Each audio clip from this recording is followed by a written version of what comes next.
ज्ञानेश्वर माऊलींच्या पालखी रथासमोर दिंडी क्रमांक 1 मध्ये गोव्यावरून वारकरी आलेले आहेत। गोव्यातही वारकरी संप्रदाय हळूहळू वाढत चाललाय। त्याचा प्रचार आणि प्रसार वेगाने होताना आपल्याला पाहायला मिळतोय। या वारीमध्ये वयोवृद्धांपासून ते लहानग्यांचाही समावेश आहे। गोव्यावरून आलेल्या या वारकऱ्यांशी बातचीत केली आमचे प्रतिनिधी श्रीकांत घुले।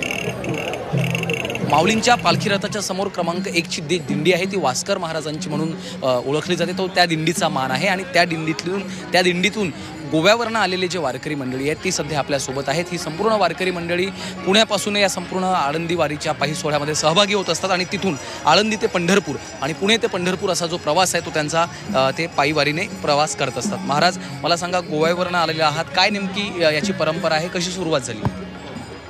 संस्कृताच्या गाठी उघडून ज्ञानदृष्टी केलीसी मराठी गीता ज्ञानदेव। संस्कृतातलं सोप्या भाषेमध्ये घराघरात पोचवण्याचं काम केलं तर मुख्य म्हणजे माऊलीनं काम।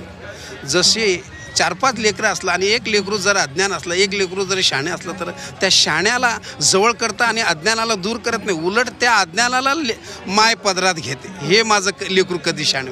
तसं मायच्या पदरातून आम्ही 18 दिवस जात असतो। गोव्यामधून तुम्ही सहभागी झालेला आहेत आणि कशा पद्धतीनं गोव्यात संपूर्ण वारकरी संप्रदायाचं सध्याचं वातावरण? हां, बरं आहे, परंतु आता जरी बोलले हे आपले वडील आहेत। आता ह्याच्या पाठीमागं ह्यांचा मार्ग आम्ही धरतोय की ह्याच्यामुळं आता माझं मूल पण 8 वर्षाचं आहे। हे पण कसं झालं, येत्या वेळेचं आमचं बघून हे पण चालू केलं की असं संप्रदाय वाढू दे, ही आपली इच्छा आहे। नमस्कार। काय नाव तुझं? दिव्या। हा, दिव्या। दिव्या, कुठपासून पायी चालतीयस?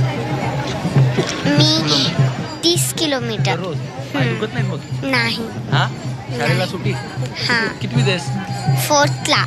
याच पद्धतीनं आपण पाहतोय की गोव्यातून आलेले हे वारकरी आता पंढरपूरच्या अगदी जवळ आलेले आहेत आणि पांडुरंगाचं दर्शन घेण्याची जी ओढ आहे ती आपल्याला त्यांच्या वाक्यातून, त्यांच्या चेहऱ्यातून देखील आपल्याला पाहायला मिळते।